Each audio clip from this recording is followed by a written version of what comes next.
এয়া আমাৰ অসমৰ পৰা অহা উৎপতীয়া দলটো সকলে নমস্কাৰ এটা দিব সকলে নামবোৰ কৈ যাব আৰু হৈ গ'ল সকলোৱে নামবোৰ কৈ মই বাবা প্ৰণৱ আহিছো নতুন দিল্লীলৈ আৰু আমি কলৈ যাম এতিয়া चोर बाजार लाल किला मार्केट जा रहे हैं चोर बाजार लाल किला मार्केट यहाँ से कितने दूर है सर जी यहाँ से 3-4-5 किलोमीटर हो जाएगा पहुँच जाओगे पूरी मार्केट है लाल किला मार्केट हाँ क्या क्या मिलेगा वहाँ पर क्या क्या मिलेगा कपड़े मिलेंगे मार्केट साड़ियाँ मिलेगी जैकेट जूते शूज प्राइस बहुत कम है क्या प्राइस सस्ती मार्केट है चांदनी चौक मार्केट लाल किला जो कम इन लोग चौपाटे वाली गली हाँ उसे चोर बाजार क्यों बोलते हैं चोर बाजार अक्षय कुमार जी अपने शूटिंग करिए हाँ कौन से फिल्म में चांदनी चौक टू चाइना हाँ वो चोर बाजार में ही शूटिंग हुआ था क्या लेकिन चोर बाजार क्यों बोलते हैं मशहूर चोर के बाजार से नाम आता है ओके ओके देशर राजधानी नतुन दिल्ली किन्तु कि कम सकलो फाले केवल गाड़ी और गाड़ी बाखर सकलो फाले मानुह और बहुत बेसी भैया वीडियो बना रहे हैं हाँ झलक भी खा जाते हैं हाँ पकड़ के रहना भैया हाँ ओ सॉरी गिर जाएगा तो बहुत दिक्कतें आ जाएगा तो उठाना पड़ेगा चोट ना लग जाए हाँ बहुत लोग आ जाएंगे ठीक है बाकी ये जो है ना स्पाइडरमैन भी कंफ्यूज हो जाएगा ये तार के वजह से और अगला स्टेशन जामा मस्जिद हाँ सुल्तान फिल्म की शूटिंग हुई थी सुल्तान फिल्म का वो जो एक हमारा आसामी सिंगर है पापन उसमें एक गाना गाया था वो वाला वो दुख भरा जो गाना है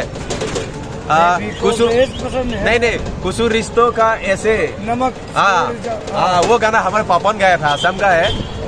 बहुत अच्छा गाना है कुछ रिश्तों का नमक ऐसा ही है ऐसे ইয়াত জনসংখ্যা ইমান বেছি যে সকলো নিয়ন্ত্ৰণৰ বাহিৰত গৈছে আসলতে ইয়াতে চালে সকলো ফালে দেখিব আৰু কেৱল মানুহ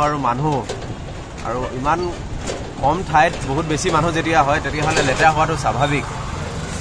যদিও দেশৰ ৰাজধানী কিন্তু জনসংখ্যা বেছি হোৱাৰ বাবে যিমানেই ইয়াত পৰিষ্কাৰ পৰিচ্ছন্ন কৰি নাৰাখক হোৱাৰ ভাগত ভাটিবেলালৈকে আকৌ লেতেৰা হৈ যায়েই আৰু বুজি নাপাওঁ কেনেদৰে গাড়ীবোৰ মানে একদম আচৰিত ইমান ভিৰ কিন্তু তাৰ মাজে মাজে সকলো পাৰ হৈ গৈ আছে কোনো ৰখি থাকিব লগা হোৱা নাই সন্মুখতে লাল কিল্লা কিন্তু আজি সোমবাৰ হোৱাৰ বাবে সকলোখিনি পৰ্যটন ক্ষেত্ৰ আজি বন্ধ যাৰ বাবে আমি ভিতৰলৈ আজি যাব নোৱাৰিলো চান্দনী চক দিল্লী এটা কথাত মই আটাইতকৈ আচৰিত পাইছো যে কাৰোবাক যদি বা ঠাইলৈ যাব গ'লে সোধা হয় যে অমুক কোনফালে যাব লাগিব আৰু বহুতে জনাব নোখোজে আৰু বহুতে নাজানেই আৰু কোৱাৰ ধৰণটো খুব বেছি ভাল নালাগে চান্দনী চক কি সৱাৰী দেখি বিদেশী বহু লোক আহিছে চাবলৈ দিল্লী খুব সম্ভৱ তেওঁলোক কুৰিয়াৰ হ'ব পাৰে দেখি তেনেকুৱাই লাগিছে দুপৰীয়াৰ বাবে কিছু অংশ আপোনালোকে ভালদৰে দেখা নাপাব তথাপি মই দেখুৱাবলৈ চেষ্টা কৰিম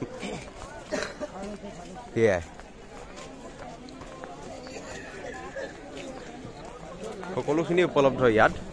আৰু এটাই ভাল যে ইয়াত দামটো কম সাপ্তাহিক বজাৰৰ দৰে সকলো ফালে কেৱল মানুহ এয়া জাম্মা মছজিদৰ এখন হৈছে দ্বিতীয়খন গেট আৰু মছজিদৰ সন্মুখতে এখন বজাৰ প্ৰতিদিনেই বহে স্থানীয় লোকেই নহয় বিদেশী স্বদেশী সকলো লোক আহে আচলতে বহুতে কিনিবলৈ আহে বহুতে চাবলৈ আহে আৰু মই কিন্তু চাবলৈ আহিছোঁ আৰু জানিবলৈ আহিছোঁ কিমান টকাত কি বস্তুবোৰ কেনেকৈ বিক্ৰী হয় আৰু যদি কথা পাতিব পাৰোঁ ক'ৰ পৰা আনে তেওঁলোকে মিনা বজাৰ চোৱাৰ পাছত আমি এতিয়া যাবলৈ ওলাই আছোঁ আমি ক'লৈ যাম সৰুজনী বজাৰলৈকে যাম দিল্লী কোলাহল বাৰু ঠিকে আছে সকলোফালে অত্যাধিক মানুহ যেতিয়া চিঞৰ বাখৰ হ'ব কিন্তু চৌপাশত দুৰ্গন্ধময় পৰিৱেশে কিন্তু নিৰাশ কৰিলে আৰু দেশৰ ৰাজধানী চহৰৰ এই দুৰৱস্থা কিন্তু মই আশা কৰা নাছিলোঁ খুব আগ্ৰহেৰে আহিছিলোঁ ভাবিছিলোঁ নতুন দিল্লী আৰু বহুখিনি ভাল লগা কিবা কিবি চাম কিন্তু কিছু নিৰাশ কৰিলে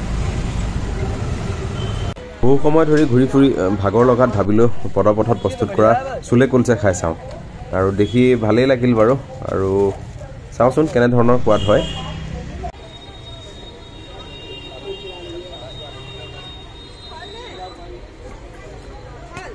আচ্ছা হে এয়াই বেলচেৰি নতুন দিল্লীত আহি বেলচেৰি দাম একে 20 টকাই কিন্তু দেখিছেনে মানুহে ধৰিবই নোৱাৰে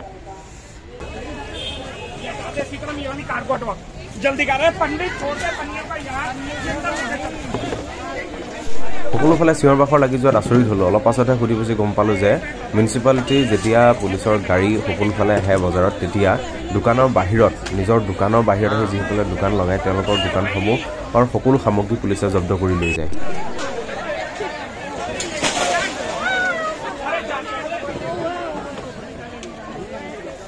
যন্ত্ৰৰ দৰে লগা দেশৰ ৰাজধানী চহৰৰ মাজতো এটা দৃশ্যই কিন্তু মন ভাল লগাই দিলে যেতিয়া মিউনিচিপালিটিৰ আৰক্ষী অহা বুলি খবৰ পাইছিল তেতিয়া এই বয়োজ্যেষ্ঠ ব্যক্তিজনৰ যেতিয়া সকলো সামগ্ৰী বান্ধি পৰি গৈছিল তেতিয়া বহু লোকে আগুৱাই আহি তেওঁ পৰি থকা সামগ্ৰীখিনি সকলোৱে লগ লাগি একেলগে গোটাই তেওঁ মূৰত উঠাই দি সহায় কৰিছিল আৰু এই দৃশ্যটো মোকো ভাল লগালে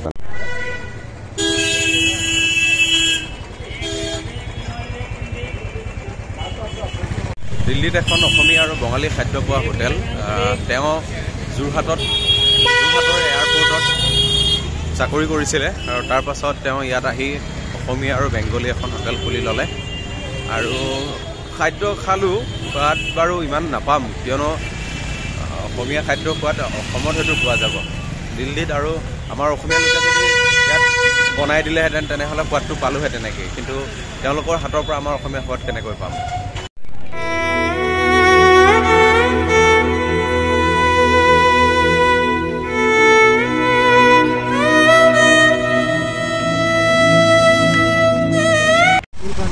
আহোঁতে